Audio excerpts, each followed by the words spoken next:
Bienvenidas y bienvenidos a su programa, ya lo dijo la Corte, en el cual analizamos, discutimos, comentamos las sentencias emblemáticas, los fallos más importantes del máximo tribunal de la República. Y el día de hoy vamos a analizar el amparo en revisión 192/2016 y para ello pues tengo el gusto de darle la bienvenida y diría incluso la rebienvenida porque ya nos hicieron favor de acompañarnos en el programa a Jazmín Bonilla. Jazmín, un gusto. Muchas gracias. Juan Jaime González. Juan Jaime, gracias por estar aquí. Bueno, les propongo que en aras de entender el sentido de la sentencia de la Suprema Corte, pues nos platiquen, si quieres empezamos contigo, Jazmín, un poco cuál es el planteamiento fáctico del caso, cuáles son los hechos que permiten que el caso llegue a la Suprema Corte. Mira, la verdad es que los antecedentes están bastante fáciles de asimilar en este caso, porque sucede que en agosto del 2001 se hace, posiblemente algunas de las personas que nos escuchen lo recuerden, se hizo la gran reforma en materia indígena a la Constitución. Lo que hizo fue cambiar el artículo 2 constitucional para fortalecer a los pueblos indígenas y reconocer su autodeterminación, el reconocimiento de su cultura y además tratar o procurar de hacer una verdadera integración de las comunidades indígenas con los mexicanos que no pertenecemos a una comunidad indígena. Entonces se hace una reforma constitucional y lo importante aquí es que cuando se reforma la Constitución se establecen unos artículos transitorios. Un artículo transitorio, para las personas que no tienen como mucho conocimiento de esto, es una norma jurídica que establece cómo es que esa norma constitucional se va a ir integrando a nuestro sistema jurídico o cuándo va a entrar en vigor. Normalmente un tema de fechas, ¿no? Exacto, puede ser el cuándo entra en vigor o qué cuestiones tienen que hacer otras autoridades para que tenga plena eficacia esa reforma. Normalmente son normas de tránsito, como su nombre lo dice, para ver cómo se implementa mejor la reforma. Entonces, en estas normas transitorias se estableció una especialmente relevante que obligaba al Ejecutivo Federal a que una vez que se hubiera aprobado y entrara en vigor la reforma, se publicara también la traducción de esa reforma, no solo de la reforma, sino de la exposición de motivos a todas las lenguas indígenas del país.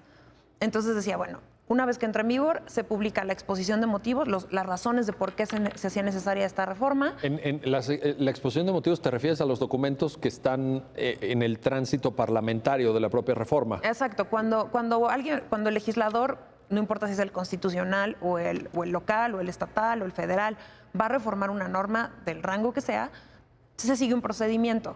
Ese procedimiento empieza con una cosa que se llama iniciativa de ley, en la que normalmente se exponen los motivos de por qué se necesita hacer esa reforma. Eso es lo que se conoce como exposición de motivos. Entonces, la norma transitoria lo que decía es, cambia toda la exposición de motivos, pásala a todas las lenguas indígenas, pero también toda la reforma constitucional a todas las lenguas indígenas del país. Ese es como el contexto normativo. ¿Qué pasa? Que en el 2014, te repito, esta reforma es del 2001, en el 2014 unas personas, en este caso es una sola, se dan cuenta que no se ha traducido la reforma constitucional ni la exposición de motivos a su lengua indígena y con motivo de esa omisión van con un juez de distrito y le dicen, oye, pues yo vengo a reclamar esta omisión. ¿Qué quiere decir?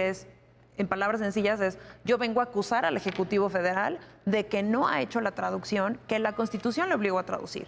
Y pues eso me deja en estado de incertidumbre. Pues ¿por qué? Porque nosotros como comunidad indígena no conocemos en nuestra lengua cuáles son nuestros derechos o cuál fue el propósito de esta reforma. Esos más o menos son los antecedentes del caso. Llega, Juan Jaime, el caso a un juez de distrito. A un juez de distrito. ¿Esto es en qué estado? ¿En qué entidad federativa? En la ciudad de Oaxaca. En Oaxaca mismo. Pues es una entidad federativa muy importante en cuanto a la presencia de pueblos y comunidades y la indígenas. pluralidad de las lenguas indígenas que prevalecen en el Estado. Eso resulta representativo incluso para la Corte que haya llegado un caso en Oaxaca. Sí. O sea, este es un dato importante, ¿no? Así es. Ahora, una vez que esa demanda de esta persona que nos platicaba Jazmín llega al juzgado de distrito, ¿qué sucede? ¿Cómo continúa la narrativa, Juan Jaime? Ayúdanos a entender esa parte. Sí, bueno, llega al juzgado y el juez, como para poner un poquito en contexto, ya nos ilustraba Jazmín, estaba acusando de una omisión del Ejecutivo de un hacer que tenía que hacer conforme a lo que te establecía la Constitución. En ese contexto, lo que hace el juez es sobreseer. Y otra vez entramos un poquito en cuestiones técnicas, pero la cuestión aquí es un poco más sencillo, porque es ¿por qué no se está sobreseyendo? El sobreseer quiere decir que no entró al fondo. No va a entrar al fondo, no va a estudiar nada. Es decir, y sobresee por inexistencia de actos. ¿Y eso qué quiere decir? Inexistencia de actos. ¿Y eso qué quiere decir? Dice, a ver, la autoridad a la que yo acusé negó que de lo que le estaba acusando no era cierto. Es decir, fíjate qué interesante lo que estás diciendo, porque negó que fuera cierto, pero estamos ante una omisión. Exactamente. Es interesante. Fíjate. Exactamente. Él dice, no es cierto que yo haya caído en esa omisión porque yo te exhibo estos documentos, yo ya he hecho la traducción de ciertas lenguas indígenas de este decreto, de este artículo constitucional, de su contenido, y además estoy en trámite de realizar otras traducciones, porque nosotros sabemos que tenemos muchísimas lenguas indígenas. Entonces nos exhibió unas constancias donde, bueno, le exhibió al juez más bien, donde le dice, yo ya traduje a todas estas lenguas y con eso estoy dando cumplimiento al artículo transitorio de la Constitución. Entonces, la omisión que tú me atribuyes no es cierta. Entonces, básicamente, y el juez compró esa idea, digo, en manera muy general. Le dio la razón a la autoridad responsable. Sí, bueno, sí, o sea, le compró la inexistencia y entonces a partir de ahí sobresee el juicio. Ahora, Jazmín, Juan Jaime nos está poniendo un tema en la mesa que creo que es de la mayor relevancia. Juan Jaime dice, la autoridad señalada como responsable en el proceso de amparo indirecto que se tramita ante el juez distrito, dice que ha traducido a ciertas lenguas. Es muy correcto lo que dice Juan Jaime. En la sentencia se afirma que 22 de lenguas indígenas, pero está citado también un catálogo, un atlas lingüístico, ¿verdad? Que nos da cuenta de un número mayor de lenguas. Es decir, vaya, la autoridad responsable dice, oye, pero es que yo estoy haciendo cosas. Sí, pero ¿cuántas cosas has hecho? Sí, fíjate que aquí es, el asunto empieza a tener como varias aristas, ¿no? Porque lo que sucede es que la persona que viene a pedir amparo señala como acto genérico la omisión de traducir, ¿no? O la omisión de cumplir el artículo 4º transitorio constitucional, que es el que te comentaba, que obligaba a traducir. El quejoso, además, en su demanda dice, oye, yo vengo como indígena autoadscribiéndome a tal comunidad indígena en la comunidad de Oaxaca. Ese punto es muy importante. Detengámonos aquí un momento. Sí. Autoadscribiéndose. ¿Cómo sabemos cuando una persona es indígena? ¿Cuál es el criterio para dilucidar esto? Porque esto tiene que ver con interés jurídico, con interés legítimo eventualmente, con quién promueve, ¿no? Y con la suplencia de la queja, que es algo que también operó en este asunto, que ahorita vemos este tema. Sí. El estándar que ha fijado la Suprema Corte en materia indígena, en materia de comunidades indígenas o personas pertenecientes a una comunidad indígena, dice, basta que tú te autoadscribas, es decir, que tú digas que perteneces a una comunidad indígena para yo considerar que perteneces a esa comunidad indígena. No necesito una prueba ni sanguínea, un peritaje antropológico, por ejemplo. No, o sea, basta que te autoadscribas como indígena para que el juzgador te considere como tal.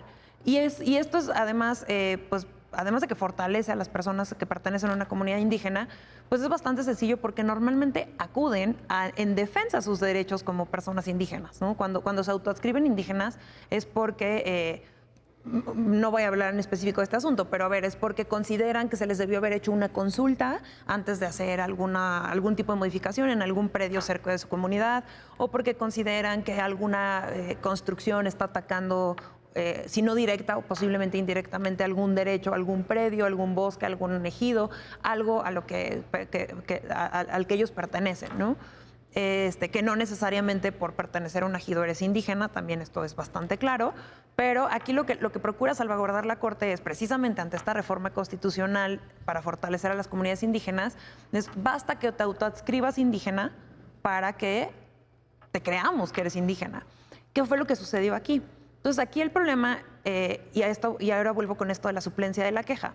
La ley de amparo, entre los muchísimos tecnicismos que tiene, porque la verdad es que tiene bastantes, tiene una institución jurídica que se llama suplencia de la deficiencia de la queja, suplencia de la queja deficiente. Que en palabras sencillas es, en algunos casos determinados, por la naturaleza del caso o la naturaleza de las personas que están en esas hipótesis, el juzgador puede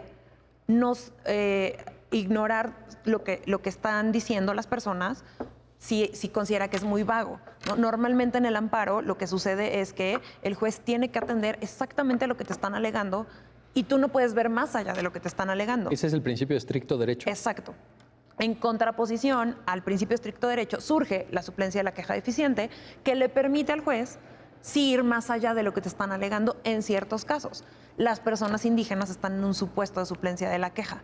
Entonces, aquí lo que sucedió es que la persona viene reclamando genéricamente la omisión de traducir a lenguas indígenas, y pues si tú lo ves en genérico, hasta tiene cierta razón el Ejecutivo Federal cuando dice, oye, tú me estás reprochando que no he hecho nada, y claro que he hecho cosas, ¿no? Aquí está, y además en el informe justificado, que es como la contestación de demanda que hace el Ejecutivo, dice, sí es cierto que llevo muy poquito, pero toma en cuenta que el catálogo de lenguas indígenas nacional es enorme, y pues tenemos que conseguir a las personas que sepan esa lengua indígena en concreto para hacer la traducción. Entonces, cuando tú lo ves así, pues te suena un poco razonable, ¿no? Que dices, bueno, son miles de lenguas indígenas y la reforma es bastante amplia, pero pues tampoco le puedes ahora reprochar al indígena de, fíjate, pobrecita autoridad que sí ha venido haciendo las cosas, cuando te dice, sí, pero yo no sé qué derechos tengo. Entonces, lo que hace aquí el juez es que en lugar de verlo en concreto a la lengua indígena que es de esta persona, el juez lo vio en general. Entonces vio la omisión en general, y en una omisión en general dices, no he hecho nada, la autoridad no ha hecho nada, y la autoridad te dice, ¿cómo no? Ya hice esto, pues es lógico hasta cierta medida que el juez diga, tienes razón, la autoridad ya tiene un principio de actuación, entonces es inexistente la omisión reclamada. Aquí el problema fue un tema de imprecisión en el acto reclamado, que es un poco lo que hace esta sentencia de la Corte. ¿Y ahí es donde entra la suplencia?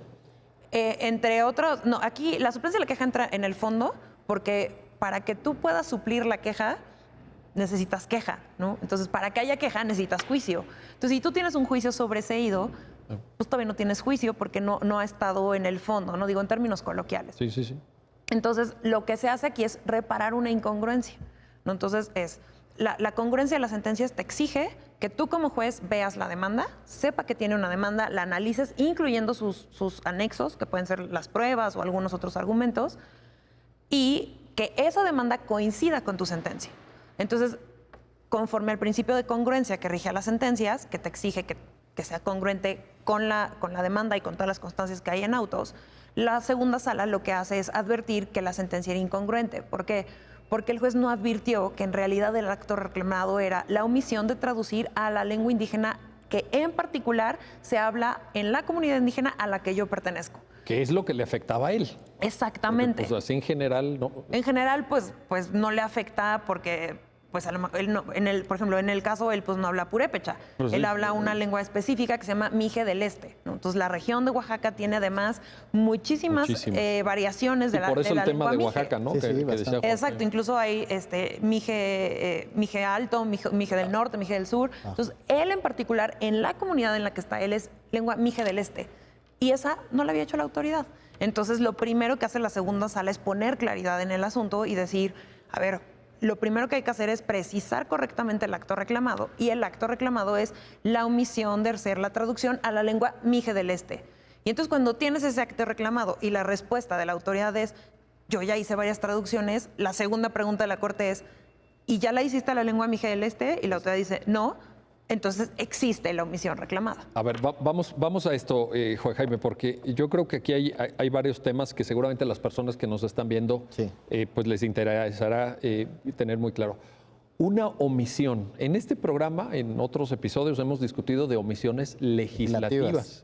Sí. Que han llegado varias a conocimiento de la Corte. Claro. Pero aquí estamos ante una omisión distinta, ¿no? Esto no es una omisión... esa es la primera pregunta que te quiero decir. Y déjame completar con esto porque Jazmín dice, bueno, y si la autoridad, como lo dijo, dice, bueno, y yo sí hice algo, no es que no hiciera nada, algo hice, pero tendría, y la segunda pregunta sería esta, ¿tendría sentido ahí distinguir entre omisión relativa y omisión absoluta también aquí o como se ha hecho en otros casos? ¿Cómo ves estos asuntos? A ver, de entrada, sí son cosas distintas, pero también comparten ciertas características que las pueden identificar, porque finalmente se trata de actos negativos, es decir, son omisiones en general. Ahora, claro, la especificidad es que unas se tratan de omisiones legislativas, es decir, emitir una norma, y las otras se tratan de una omisión de hacer, algo que estaba obligada la autoridad y que no está haciendo conforme a algo que lo constreñía a hacerlo. Ya en la esfera administrativa. En la esfera administrativa. Ahora, La distinción en términos de omisiones legislativas la introdujo también la Corte para poder transitar en un criterio de acceso a la justicia y catalogar entre aquellas de ejercicio de ejercicio obligatorio por la Constitución y que son absolutas, y de las relativas. En este caso, yo creo que esa distinción entre relativas y absolutas no nos ayuda mucho, porque justamente lo que hace ya en la revisión la sentencia de la Corte es reparar una incongruencia y decir, más bien es la perspectiva como lo que hay que ver. Hay que ver la demanda en su integridad. Más allá de una suplencia, hay que ver de manera completa, desde los hechos que tú me estás planteando hasta los actos que estás imputando a la autoridad, qué es lo que realmente te está perjudicando. Y me parece que esa es la virtud de la sentencia. No tratar aquí de catalogar si cumplió poquito, si cumplió mucho, Pues sí. porque aquí no nos sirve. Porque realmente al reconfigurar y reparar esta incongruencia la sentencia, lo que nos está diciendo es no cumpliste poquito, no cumpliste nada. ¿Y por qué no cumpliste Respecto a él, nada? ¿no? Respecto de esto, Respecto de él, exactamente. claro. Porque ya cuando yo entiendo lo que el quejoso, lo que la persona está viniendo al amparo a decir que le está causando un perjuicio, ya cuando yo entiendo eso, lo que yo estoy viendo es que entonces más bien todo lo demás es hasta cierto grado irrelevante. No quisiera decir totalmente irrelevante, pero para el juicio es hasta cierto grado irrelevante porque esos, ese actuar, esos cumplimientos no tienen que ver con la omisión que te está atribuyendo el quejoso en este juicio en concreto. O sea, si la autoridad dice, oye, es que yo ya hice la traducción al purépecha. Justo. Oye, pero él no habla purépecha. Justo. Oye, yo ya, ¿no? O sea, Exactamente. y entonces ahí es donde tú dices, espérame, respecto de esa persona, Sí, lo que pasa es que es cierto que el transitorio tiene una obligación genérica de traducir y de difundir a todas las lenguas indígenas. Entonces, colgándose de esta facultad genérica, hay que aterrizarlo al caso específico que finalmente también es una persona a la que viene el amparo. Entonces dice, bueno, hay una obligación genérica que tiene que hacer la autoridad, pero cuando yo voy al amparo es porque estoy demostrando un perjuicio concreto mío. Es decir, yo me estoy quejando de que ya en mi esfera personal, individual, como indígena mije, más bien, yo necesito que se me traduzca a esta lengua en específico. Sí, no sirve a otras. Y es curioso porque ya comentaba incluso Jazmín sobre las variedades, no solo en términos de diferentes lenguas indígenas, sino las variedades dialécticas incluso dentro de las mismas lenguas. Entonces, hay muchos tipos de mije, por ejemplo, alto, bajo, medio, incluso hay medio del este y del oeste. Sí. Y entonces, esos tienen ciertas particularidades y así están clasificados, y esta obligación es genérica para traducirlo a todas las lenguas indígenas. Entonces, de nada sirve que incluso lo tenga en un mije alto o en un mije bajo cuando la comunidad indígena a la que pertenece habla un mije medio del este. o sea, y en ese caso se tendría por no cumplida la obligación que señala el artículo transitorio. Justamente, efectivamente. Ese es el punto. Bueno, Exactamente. vamos a hacer una pausa, y regresando les planteo el tema del paso del tiempo, porque yo Eso creo que es muy importante. Yo creo que el paso del tiempo, cuando estamos ante una obligación incumplida de hacer, pues es relevante. La sentencia creo que así lo refleja. Pero bueno, no se vayan, regresamos enseguida. Estamos platicando del amparo en revisión 192-2016, que refleja una discusión en la Suprema Corte sobre la omisión de difundir, de cumplir la traducción de una importante reforma constitucional en materia de pueblos y comunidades indígenas. No se vayan, regresamos enseguida.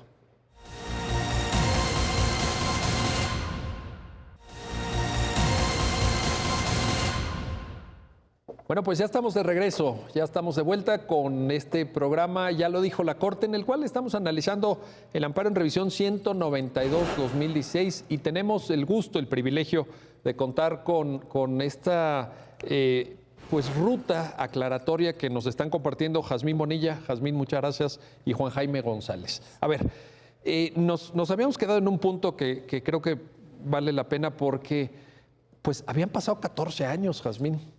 14 años, ¿no? Así como... pues yo diría, ¿no? Es decir, a ver, porque yo me imagino una persona que diga, oye, hay una cierta complejidad en cuanto a conseguir el traductor. No son pocas lenguas, son muchas lenguas indígenas. Hay además variedades dialécticas, como Juan Jaime apuntaba. Bueno, evidentemente, si tú vienes a los 2 meses de que se publica la reforma, pues yo creo que hay que ser razonables, ¿no? Y bueno, claro, pues no ha habido tiempo. Oye, Pero 14 años, a ver, ahí ¿cómo? No, 14 años después y aparte 14 dices, años y tú después. tienes todo el aparato estatal a tu favor, ¿no? O sea, Ajá. porque pues yo entendería que a lo mejor pues una escuela de reciente creación que se dedica a hacer traducciones indígenas, pues no tiene todos los recursos y los recursos, alcances humanos, materiales, de capital que tiene el Estado, ¿no? Para emprender esta acción. Porque además, pues si tú dices, pues no les agarró de sorpresa, ¿no? Se llevó todo un procedimiento legislativo de reforma constitucional, se aprobó, o sea, no es como que de la noche a la mañana apareciera la obligación. Oye, a ver, ahí hay un punto importante. Esta reforma que tú te refieres, que es la publicada el 14 de agosto del 2001 en el Diario Exacto. Oficial de la Federación, ¿es aquella que plasma todo el debate sobre, pues primero el ejército zapatista, luego la discusión sobre los acuerdos de San Andrés, el convenio hecho, en la exposición- 169 de OIT, ¿verdad? De hecho, la exposición de motivos estamos narra hablando- toda esto. estamos hablando de eso. Exacto. Como Pues que eso la viene del exposición de motivos dice, 94. después de que pasó todo lo que pasó, etcétera, etcétera, están retomando esas cosas, no les agarró de sorpresa. No, Entonces, no, cuando no, tú pues no. entiendes este contexto, entiendes por qué el quejoso está tan enojado, porque 14 años después no le han traducido a su lengua indígena. Y aquí está como todavía un poquito más, pues ya no sé si para reírse, para llorar o para enojarse, que resulta que pasamos la primera etapa de procedencia del juicio por existencia, ¿no? Entonces ya, el acto existe porque sí es cierto que no has traducido a esta lengua. Y luego viene la autoridad y dice, ¿pero qué crees? Que tienes que sobreseer, otra vez, el tecnicismo este que estamos hablando, por extemporaneidad. Entonces, si tú le preguntas a la autoridad, Ese es cierto. ¿y por qué crees que la demanda es extemporánea? La autoridad te responde y te dice, pues es que fíjate que la reforma es del 14 de agosto del 2001 y estamos en el 2014. ¿A poco hasta ahorita se le ocurrió reclamarla? La pudo haber reclamado desde el 15 de agosto. A ver, vámonos un pasito atrás, Jasmina, nada más para las personas que nos están viendo. Esto se inserta en la lógica de que el amparo tiene un tiempo para promoverse, ¿no? Exacto. ¿No? Es el artículo 17 de la ley de amparo, ¿verdad? Donde Sí, si no establece mal recuerdo, es el 17 los que 30 dice- días para leyes y los 15 para actos, en fin, ¿no? Para no hacer como mucha revoltura con los plazos, vamos a quedarnos con que en general una demanda se puede promover en 15 días. Hay algunas excepciones Correcto. que la ley dice muy claramente cuáles son, pero en general tienes 15 días hábiles para promover tu demanda. ¿Y a partir de cuándo se cuentan esos 15 días? A partir de que conoces el acto, en términos generales, ¿no? Cuando tú te enteras de que existe un acto, tienes 15 días para ir con el juez Y de entonces ahí es distrito. donde la autoridad dice, oye, pues de esos 15 O sea, días te tenías fuiste- 15 días te y ya fuiste- pasaron 14 años. Entonces, por eso es lo que te digo, que pues, parece una burla, ¿no? Porque ahora pero- la autoridad le reprocha al quejoso que por qué no vino antes a acusarlo. O sea, Pues, oye, oye. la autoridad le dice, ¿por qué no te das más prisa cuando es la propia autoridad O sea, la es que va a como- paso de tortuga, ¿no? Digo, O sea, yo me qué- pongo a qué- pensar, Qué bonita paradoja. si qué yo bonita fuera el paradoja. quejoso, le voy a decir, oye, pues si justo te estoy viniendo a acusar porque no has hecho lo que Y te hubiera, toca. y hubiera estado buenísimo que se lo impugnaran en los 15 días. a ver. Exacto. Ah, sí, sí, sí, A ver, exacto. Oye, imagínate. Ahí sí dirían, Imagínate. ¿cómo Oye, quieres que en 15 días A te los traduzca 15 todo días de esto? publicar la reforma, ¿no? Ahí está la demanda ya, ¿verdad? No cumpliste. Sí, porque si no, Por eso te digo, pues parece una burla que Oye, qué bien tú que identificado. tienes todo el aparato estatal, ahora le dices al quejoso. qué bien identificada está esa Hubieras paradoja. venido hace 15 días. Bueno, pues espérame, o sea, Sí, sí, sí. o sea, te di chance, te di 14 años para venir, o sea, y ahora me reprochas que no vine en los 15 días. Entonces aquí lo que hace la segunda sala también es trata de poner un poco de claridad en este asunto. Por supuesto, no para la autoridad, sino para el quejoso. Entonces, en términos generales, lo que la sala le dice, a ver, autoridad, aquí lo que está pasando es que te está reclamando una omisión. Las omisiones se actualizan día con día y día con día me perjudica, ¿no? Lo que la sala le dice es un acto de tracto sucesivo, que quiere decir es día a día te está afectando. Entonces, da igual si tú vienes a los 15 días, a los 6 meses, a los 10 años, a los 14 o a los 50, ¿no? Desde hace 50 años me está afectando que no la traduzcas. Entonces, lo que hace la sala es, no, autoridad, o sea, no podemos sobreseer por falta de oportunidad en la promoción del juicio, porque, ¿qué crees? La omisión le está perjudicando desde que tú no has hecho la traducción que te toca. Y entonces, por supuesto que el juicio es procedente. Entonces, lo que se hace en términos técnicos es desestimar la causa de improcedencia, pero finalmente lo que dice la segunda sala es, yo no le voy a sobreseer un juicio a este quejoso que te dio chance 14 años de que tradujeras, no has traducido, y solo porque tú dices que debió haber venido antes a acusarte, ¿no? Ese es más o menos el tema de las omisiones. Oye, y en ese sentido, Juan Jaime, este criterio del cual nos está platicando Jazmín, Yo creo que es un criterio que está en varios asuntos de omisión. Es decir, la Corte ha ido construyendo su línea argumentativa en cuanto al plazo para impugnar omisiones en los términos que Jazmín nos está contando. Sí, ahora aquí lo importante es considerar, más que el plazo en sí, no es que se amplíe el plazo, sino el momento a partir del cual lo empiezas a contar. Y entonces justamente dices, como esto te lo actualiza momento a momento, día a día, instante a instante, a partir de instante a instante lo empiezas a contar. Entonces básicamente no aplica la regla general de los 15 días ni de los 30 días en el caso que hubiera sido omisión legislativa ni nada. Prácticamente, tal vez no. Digo, finalmente... No, lo que dice la Corte en la sentencia es que, pues, como dice Jazmín, nos podemos ir a 14 años o nos podemos ir a 50 años, ¿no? Pero aquí lo que me interesaba destacar es que este criterio está asentado en precedentes, vaya, ¿no? Sí. Yo creo que la Corte ha ido construyendo ahí su línea argumentativa. Oye, y te quiero preguntar, Juan Jaime, a ver, hemos platicado, ¿no?, del tema de las traducciones, pero el transitorio cuarto de ese decreto de reforma tenía un complemento que era exposición de motivos, texto de la reforma y también la difusión. Y la difusión. Ahí ¿cómo ves? A ver, creo que aquí también hay que plantear algo.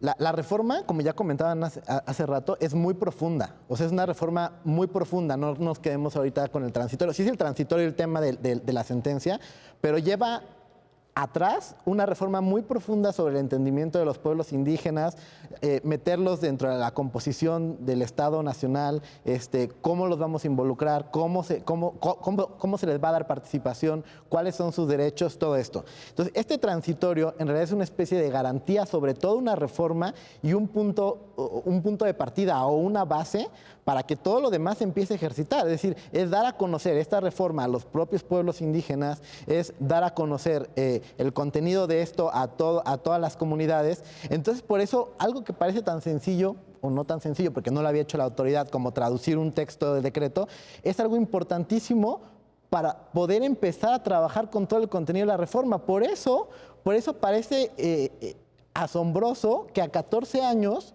el punto de partida de una reforma tan profunda no se haya hecho.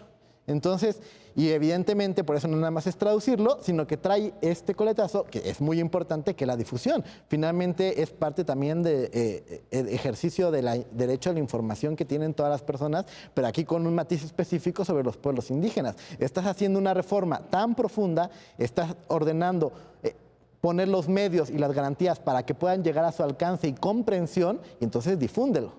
Importantísimo. A ver, y en ese sentido, Jazmín, te preguntaría, porque en la lógica de lo que Juan Jaime apunta, los pueblos y comunidades indígenas necesitaban conocer esta reforma, vaya, para que la reforma deje de ser algo teórico o algo académico o algo que solventa un tema político incluso, ¿no? Porque fue materia de debate político la reforma. Sí. Pero finalmente, si lo que queremos es que los pueblos indígenas pues se integren, como dice la reforma, al Estado Nacional, que puedan desarrollarse a cabalidad, en los términos en que ellos, por supuesto, lo establezcan, dada su autonomía, etcétera, pero ¿y si no la conocen? Es decir, yo leyendo la sentencia pensaba, bueno, ¿cuántos pueblos y comunidades indígenas o representantes indígenas están suscritos al Diario Oficial de la Federación? Sí, por eso el transitorio hace mucho sentido, ¿no? No, ya, mira, vamos a ponerlo, a mí me gusta mucho, y yo creo que aquí los tres que somos abogados, da mucha risa cuando te dicen que la ignorancia de la ley no exime de su cumplimiento, ¿no? Es bueno, como nos lo enseñaron en la escuela, exacto, ¿no? O sea, pero es como cuántas cosas no sabemos en general como población, digo, no excluyéndonos como abogados, sino cuántas cosas... Perdón, e incluso entre abogados, exacto, ¿no? o incluyéndonos. ¿No? ¿Cuántas obligaciones no tenemos sí. que de verdad no conoces y te enteras hasta que te llega la multa o te llega, o sea, porque hasta ese momento sabes que tenías que hacer algo? Ahora, si toda proporción guardada, la mayoría de la población, o sea, pareciera un absurdo esto de que la ignorancia de la ley, pues ahora, si lo vemos del lado contrario, es para exigir tus derechos, para defender tus derechos, lo primero que necesitas es conocerlos. Claro. Yo no puedo defender algo que no conozco, ¿no? Entonces, ¿cómo quieres fortalecer, empoderar, integrar a las comunidades indígenas al Estado mexicano, al Estado nacional?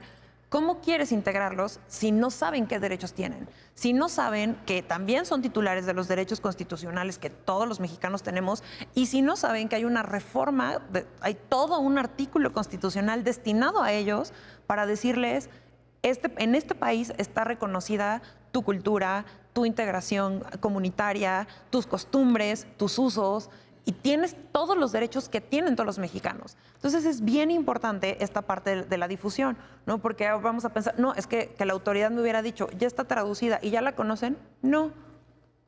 Pues, sí, ya está traducida y está en un cajón allá, ¿verdad? En una dependencia burocrática, etcétera. Que incluso, si recuerdas, hay una parte en la sentencia que también, o sea, la autoridad ofrece una prueba que se llama prueba superveniente, que son pruebas que después de concluido el juicio y ya que está aquí en la corte, arriba con una publicación en el diario oficial y dice, mira, ya hice esta traducción a esta variante indígena del mije. Entonces, lo primero que le dice la sala es, volvemos a lo mismo, no es la variante indígena de la que se trata, pero es bien importante porque la autoridad dice, ya está hecha, pero ¿y la difusión?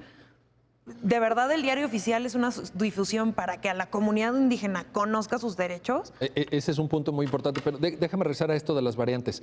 El hecho de que la Corte sea tan acuciosa, creo yo alguien podría decir hasta rigorista, con el tema de las variantes lingüísticas, yo creo que es relevante la medida en que la Corte lo que hace es darle dignidad a cada lengua indígena. Es decir, no es que una valga más que la otra o porque se haya traducido al mije, ¿no? Dice, es que ya la tradujo al mije. Oye, sí, pero ¿qué pasa con las variedades? Yo creo que también es un mensaje que la Corte está enviando, ¿no?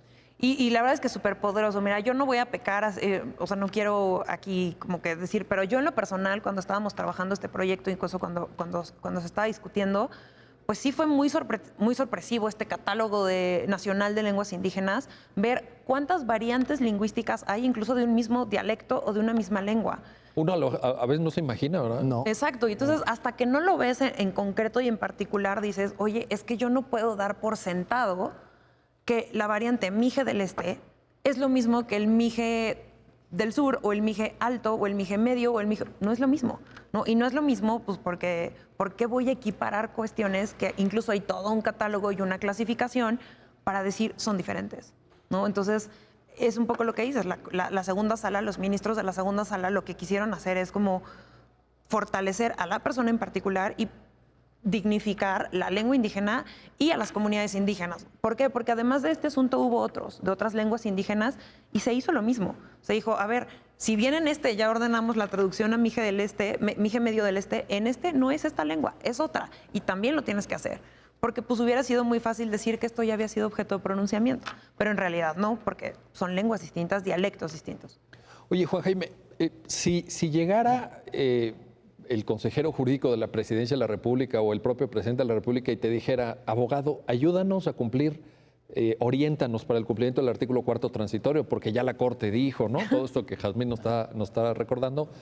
En cuanto a la parte difusión, ¿qué se esperaría? ¿Qué tendría que hacer? ¿La parte de difusión? La parte difusión, porque claramente en el tema de traducción yo creo que nos queda muy claro, pero el transitorio está un poco ambiguo. Sí, es decir, la verdad es que sí. Una autoridad podría decir, oye, yo lo difundí, no sé, voy a exagerar en el tema que tú ponías, porque lo publiqué en el Diario Oficial de la Federación. Oye, ¿eso es suficiente? ¿No es suficiente? ¿Qué más se espera?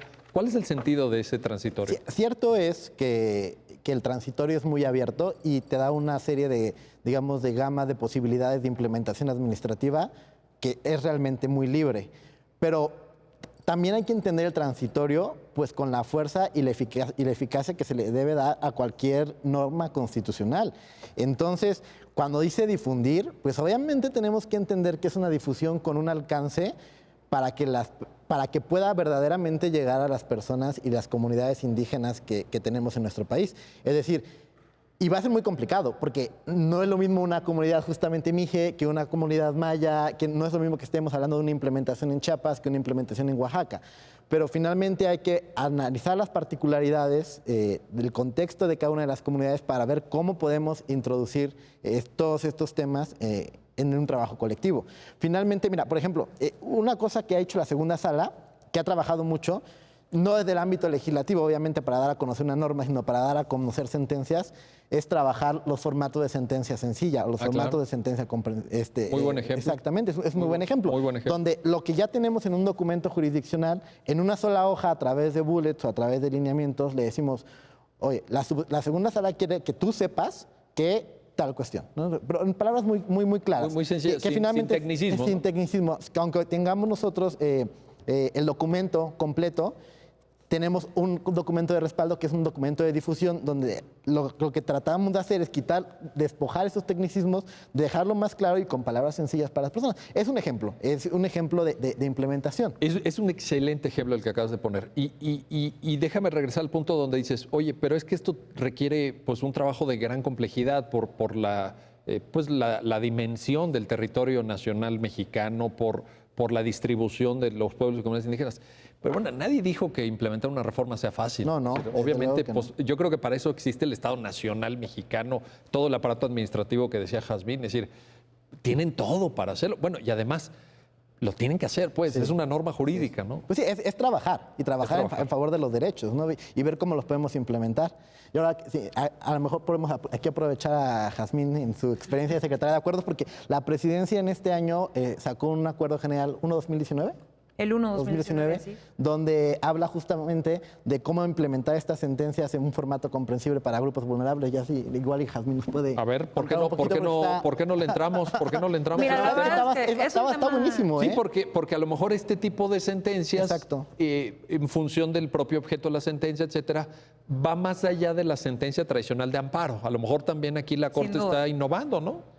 Mira, aquí esto es bien, retomando un poquito la parte de en particular el caso concreto, aquí es bien importante lo que dices de la difusión y que la autoridad te diga, pero ¿cómo la hago? Pues yo creo que la autoridad lo que tendría que hacer es ver las bondades del transitorio. El transitorio es suficientemente abierto para un margen, un abanico de posibilidades de cómo hacerlo. El transitorio te dice, difúndelo. Y la sentencia de la segunda sala, la verdad es que reconociendo las complejidades y características, yo no sé si la comunidad está en la sierra, en la costa. Bien comunicada, mal comunicada. No sé si hay suficientes torres de telecomunicación para hacerlo por radio y televisión. No sé si la comunidad indígena sabe leer y entonces si le serviría un tríptico. O si son 100,000 o si son 300. Exacto. O sea. Entonces hay que reconocer aquí las bondades de que la norma constitucional dice, difúndelo, suficientemente abierto. Y la segunda sala lo que le dice, y ahorita voy a retomar esto del acuerdo, es tu autoridad toma en cuenta todos los medios que resulten más accesibles en atención a las características particulares de la comunidad. Yo, segunda sala, reconozco tus competencias como autoridad, tus políticas públicas, y reconozco que esto te va a llevar tiempo, pero sí lo que necesito que hagas es que sea eficaz la difusión. Claro. ¿Cómo? Como tú creas que les va a llegar eficazmente ese conocimiento. En ese sentido, la sala, ¿cómo le llamaríamos? Es deferente hacia el... Exacto. ¿No? ¿Por qué? Pues porque yo no tengo a mi alcance... Respetuosa de las competencias. Finalmente también tiene que ver con cuestión de división de poderes y te toca a ti. Exacto. Es cuidadosa la sala. Claro. Es cuidadosa, está bien eso. Y justamente esto es lo que se retoma en este acuerdo que te mencionaba Juan Jaime. A inicios de año, mediados de abril, mayo, se publica en el Diario Oficial un acuerdo general en el cual los ministros de la segunda sala, y así lo establecen, incluso de este acuerdo se hace un formato accesible y sencillo, en el que los ministros, es muy fuerte porque hay un párrafo por ahí que dice que los ministros conscientes de que las sentencias de la Corte no se entienden y que no están llegando a las personas como tienen que llegar y que el lenguaje que utilizamos no llega a quien tiene que llegar, esto pues es bastante fuerte institucionalmente. Pero es bastante real. Y objetivo. No, real y objetivo. No me parece equivocado. No, pero es una autocrítica sana. Pero es una reflexión, Qué Entonces, bueno. Con motivo de esto, los ministros de la sala reconocen que ha habido problemas de difusión de nuestra sentencia, pero también reconocen que hay tecnicismos que no se pueden sustituir. Entonces, lo que hacen y lo que deciden los ministros de la segunda sala es decir, de todas las sentencias que se ubiquen en ciertos casos particulares, de momento, ¿no? Eventualmente se irá progresando, pero niños, niñas y adolescentes, personas con discapacidad, comunidades indígenas, personas migrantes, etcétera, etcétera, personas en situación de vulnerabilidad. De todas estas sentencias se va a hacer la sentencia tradicional, con los tecnicismos que se necesite, y además una sentencia en formato accesible y sencillo. ¿Qué es lo que nos platicaba Juan Jaime? Exacto. Las dos con valor jurídico de sentencia. Esto es bien importante. Claro. Las dos van como sentencia, las dos están firmadas y las dos tienen el mismo valor jurídico. Y avaladas por la Corte. Exacto. Y entonces lo que dicen los ministros es, pero no basta la traducción, la difusión. ¿Y cómo la vamos a difundir? Estableciendo programas que nos ayuden a verificar cómo se tiene que hacer. Por ejemplo, hace poquito hubo una en materia indígena también, que ahorita estamos en gestiones con el Instituto de Lenguas Indígenas para que traduzca esa parte de formato accesible y sencillo, la haga en traducción indígena y además nos permita que se difunda entre la comunidad indígena para que conozcan verdaderamente qué fue lo que les dijo la sala. Entonces, pues poco a poco, tampoco es que seamos expertos. Incluso, por ejemplo, audios, porque hay Claro. mucha gente que estas lenguas indígenas no las sabe escribir. Correcto. O sea, hay mucho... Y el audio podría jugar un papel ahí Y importante. también se Exactamente. pidió apoyo al instituto para Exactamente. decir, necesito que me ayudes a traducirlo, pero a ver, yo no sé hablar la lengua indígena. Este Entonces, instituto se me hace alguien- que tiene mucho trabajo, ¿eh? Bueno, déjenme hacer una pausa, y regresamos enseguida. Estamos hablando del amparo en revisión 192-2016 que genera, como ustedes están viendo, pues un sinfín de reflexiones de la mayor importancia. Tiene que ver con la difusión de la cultura jurídica, con la difusión de las normas, con la posibilidad de una integración real, verdadera, con un espacio de autonomía para pueblos y comunidades indígenas que debe estar en el interés de todos en el México del siglo XXI. No se vayan, regresamos enseguida.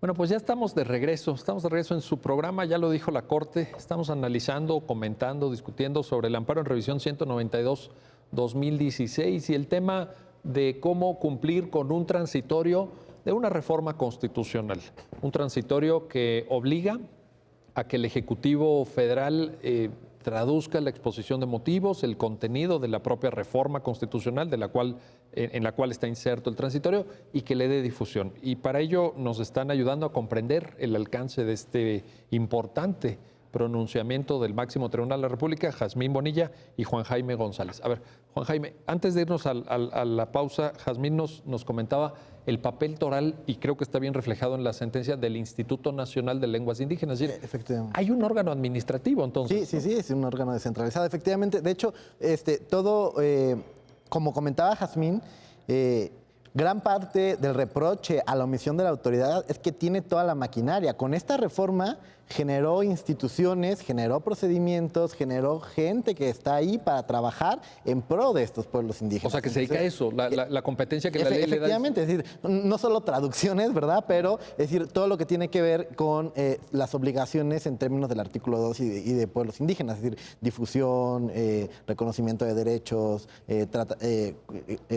cultura, es decir, pero gran parte de eso, es decir, es un instituto que tiene toda la infraestructura para llevar a cabo ese tipo de traducción. Te lo pregunto porque en esa lógica yo creo que se acaban las excusas. Es decir, no es que, ¿no? Es Pues que, después no, de 14 años.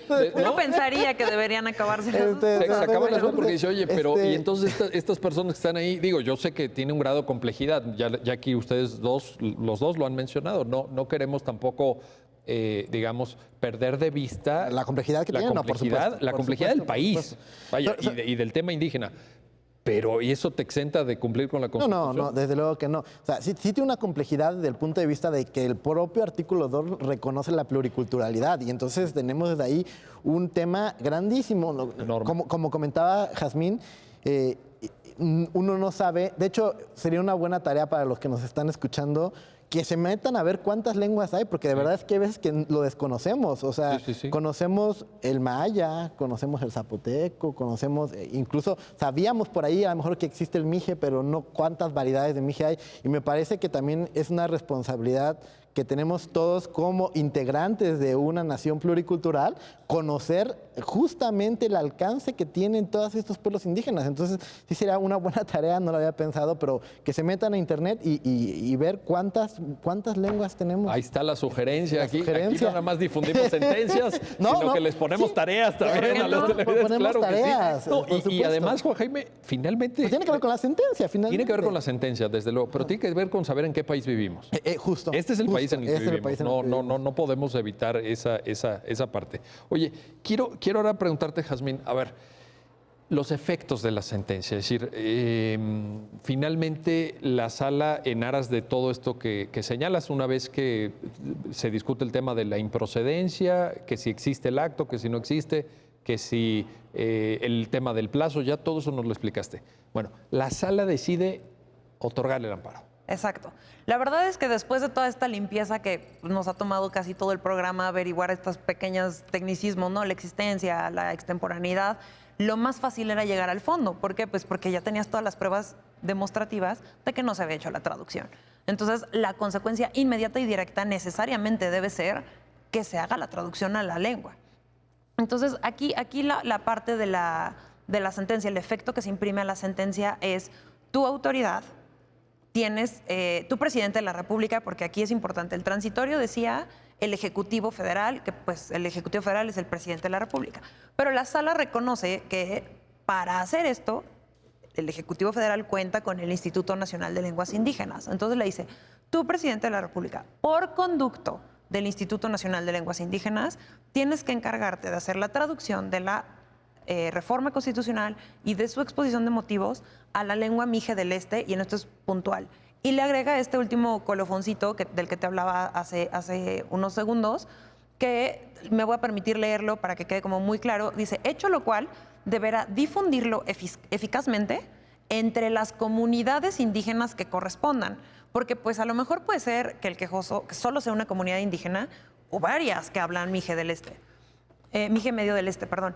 Para lo cual deberá tomar en cuenta los medios que resulten más accesibles en atención a sus características particulares. Y esto es lo que te decía, estas son las bondades de la sentencia. La segunda sala reconoce que el aparato estatal puede tener complicaciones en hacer la traducción. A ver, por ejemplo, nos enteramos por ahí cuando estábamos haciendo este asunto que hay comunidades indígenas en las que solo son 2 personas las que hablan la lengua y español. Sí. Y a veces las personas están peleadas. Vaya. Y entonces, si no se hablan los 2 que saben hablar español y la variante lingüística, entra la complejidad del Instituto Nacional de con quién me comunico. Sí, con una sola persona que te pueda ayudar a... O vamos a pensar en las comunidades en las que todos hablan su variante lingüística, pero no español.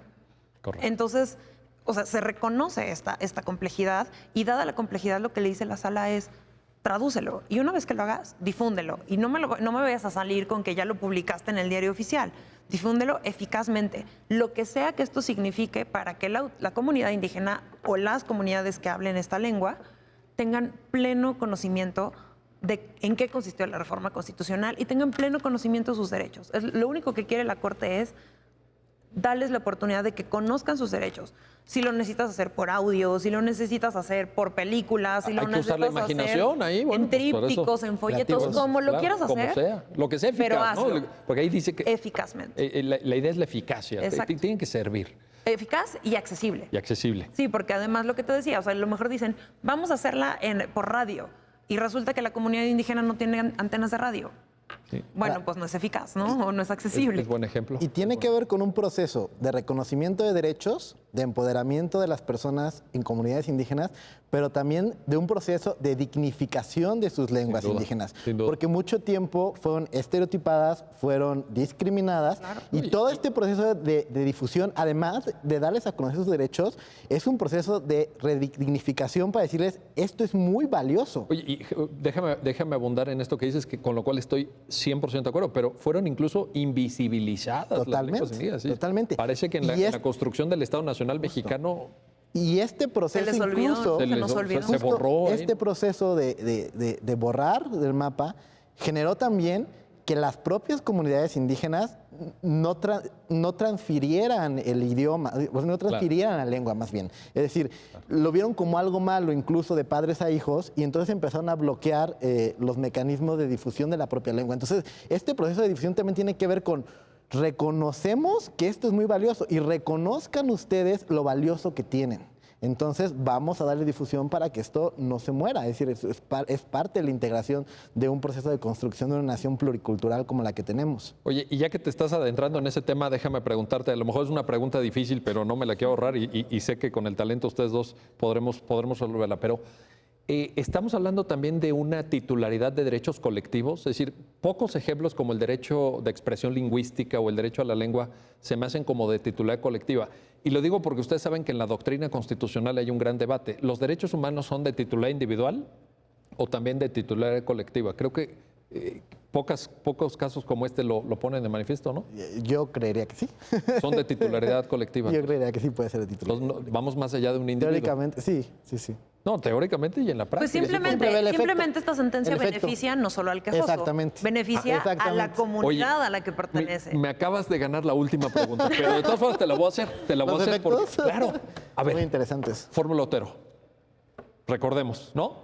Dice el 107, fracción segunda de la Constitución, las sentencias de amparo tendrán que ser tales que se ocupen de quienes participaron en el proceso correspondiente, en calidad de quejoso y de autoridad responsable. La Corte ha venido matizando estas afirmaciones mucho, pero en esta sentencia se nota claramente, ¿no? Es decir, cuando tú traduces, obligas a difundir, etcétera, fíjate, el proceso de amparo, como tú narraste al principio del programa, arranca con una persona, pero termina beneficiando a una comunidad. Exacto, sí. Entonces, Fórmula Otero, ¿qué hacemos? ¿Adiós? No, ¿Hasta mira, luego? aquí Entre digo, paréntesis, ¿cómo lo caemos calificarías? como en algunos aristas nuevamente. Sobre todo la segunda sala lo he explicado más en las omisiones legislativas, Sí. que es donde más brinca, ¿no? Así Es es. cómo yo obligo al legislador a legislar sin beneficiar a todos cuando solo vino una persona. El criterio esencial que ha sostenido la segunda sala, digo, con más particularidades, pero en general es... Yo, segunda sala, estoy obligando al legislador a que cumpla una norma constitucional. Las normas constitucionales tienen efectos generales. Claro. O sea, no es culpa mía. El cumplimiento. Sí, de es las- como, pues no es mi culpa, no es culpa de la segunda sala o de la corte o de la primera sala o de quien sea, que por obligar a cumplir tu obligación constitucional se apareje un beneficio a todas las personas. ¿Por qué? Porque la Constitución está por encima de todo. Y la fórmula Otero está en la Constitución y la Constitución no puede oponerse a sí misma, que es lo que se hace una interpretación sistemática de la Constitución y una interpretación conforme de la propia Constitución en la que digamos, ¿cómo hacemos que estas dos cosas tengan el mismo valor constitucional? A mi Suprema Corte, en este caso estamos hablando de una norma transitoria constitucional. Así es. Yo Suprema Corte, ¿qué me interesa? Que se cumpla la Constitución. Y si la Constitución dice que lo tenías, aquí un poco el argumento es... De todas formas, lo tenías que hacer general porque la Constitución te obligaba a hacerlo general. Entonces, Sí, no puedes traducir para este señor, ¿verdad? Oye, pero es que él fue el amparo, entonces dale un. porque además la ¿verdad? obligación de traducir y de difundir era general. Sí. Entonces, no es que la Constitución dijera, tradúcele a fulanito de tal y difúndeselo a esa persona. No, esa persona lo único que hizo fue activar el mecanismo para que fuera posible recordarle a la autoridad que tenía una obligación desde hace 14 años, ¿no? Imagínate. Recordarle. Oye, y en este sentido, este comentario, Jazmín, creo que es muy, muy apropiado, Juan Jaime, porque lo que nos está poniendo en manifiesto es que al final la sala opera con un criterio argumentativo de mayor protección de derechos. Es decir, la preocupación de la sala es ver cómo protegemos de manera eficaz los derechos, en este caso, de pueblos y comunidades indígenas. Pero sí, y te lo pregunto porque me imagino que en la lógica de los juristas, digamos, de otra época o más cuadrados, más tradicionales, hubieran dicho, no, pero ¿cómo? La fórmula Otero, no sé. Esto les brincaría a muchos, a lo mejor hasta el día de hoy también, ¿eh? No me atrevo. O sea, hay todavía quienes Hay son todavía- bastante opositores pero estos efectos en generales, ¿cómo los quitamos? Exacto, pero ya la Corte se instala en un discurso de modernidad jurídica. Eso es cierto. La segunda sala en realidad sí opera dentro del margen, o sea, dentro de los tecnicismos de la ley, pero justo se busca que estos se interpreten de la manera más eficiente posible para poder dar amplitud de derechos. Lo vimos desde la reparación de incongruencias. Una reparación de incongruencias es algo muy técnico Sin y duda. lo vimos desde el principio. Y justamente esa misma herramienta técnica que nos permitió entender la forma de la omisión de una manera genérica para darle entrada al fondo. Es decir, finalmente fue un tecnicismo a favor del fondo. Y luego ahora vamos al fondo y justamente lo que hace también es interpretar estos mismos tecnicismos, pero para dar amplitud de derechos. Sí, esto es importante que lo aclares, Juan Jaime. Es decir, la Corte opera dentro del marco jurídico vigente, pero maximizando los efectos. Es decir, Exactamente. yendo a cuestiones de fondo, ¿no? Intentando ver, pues, más allá de lo que nos contaron a muchos de nosotros, los que tenemos más edad en la escuela, ¿no? Que por la fórmula Otero y hay que respetarla, ¿no? Esta cosa, pero que uno dice, oye, pero ya pasó la reforma constitucional de 2011 en materia de derechos humanos, ya tenemos una serie de temas en la mesa, ¿no? Yo creo que... Y todas las normas constitucionales son igual de valiosas. Así Tú es. no puedes hacer prevalecer una sobre texto de un tecnicismo cuando tienes la oportunidad de hacer eficiente un derecho. O sea, te lo mandata la propia Constitución. La propia Es el cuarto Constitución te está dando. cuarto transitorio, ¿te O sea, refieres a él? Exacto, digamos, aquí la segunda sala fue el conducto para hacer eficaz una norma constitucional. Somos el conducto para. La obligación ya estaba en la Constitución. No es que la sentencia está innovando. La No. obligación ya estaba en la Constitución. La puso el Poder Reformado de la Y, Constitución. exacto, y ahora lo que hace la segunda sala es recordarle a la autoridad, oye, tienes que hacer esto, ¿eh? Y pues si tiene efectos generales es evidente, porque la norma constitucional tenía esos efectos. Bueno, es evidente y yo diría, y qué bueno, ¿no? Innecesario. Sí, Ujú. no, Claro. no podía haber sido de otra manera. Juan Jaime González, muchísimas gracias. Jazmín Bonilla, un gusto tenerlos aquí nuevamente. Seguiremos platicando y seguiremos en un próximo episodio de su programa, ya lo dijo la Corte, analizando los fallos emblemáticos, las sentencias más importantes del máximo tribunal de la República. Nos vemos pronto.